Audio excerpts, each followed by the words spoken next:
A few weeks ago, Vida Pavlina was an ordinary Ukrainian grandmother. Today, she's a refugee. In Soviet times, we lived well. We probably don't need Russia after this. I don't know how to explain it. Pavlina had to flee Kiev with her grandchildren fearing for their lives.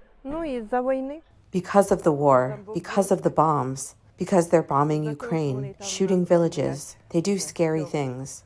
Everyone went wherever they could. We tried to stick together, and now we have decided to save our children, our angels. It's not their fault.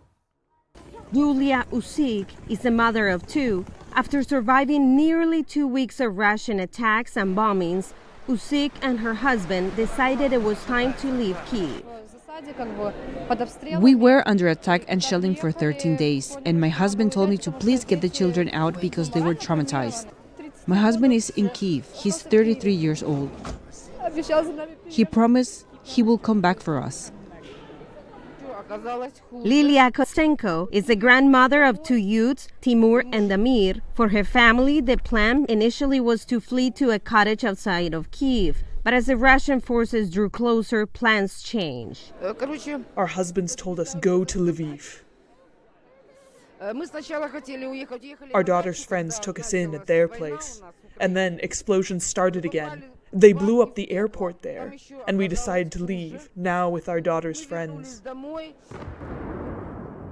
Kostenko never imagined she would have to live through war in the 21st century, more than 75 years after the end of World War II.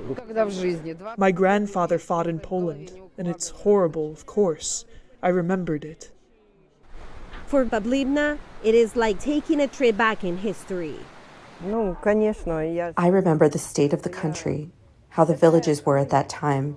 1954 was also hard, very hard. Oh God. We want peace and that the soldiers who are there can protect us. We just want everything to be fine and that there would be peace.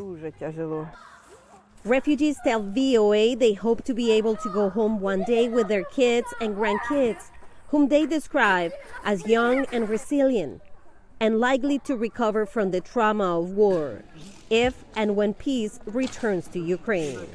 Celia Mendoza, VOA News, Medyka, Poland.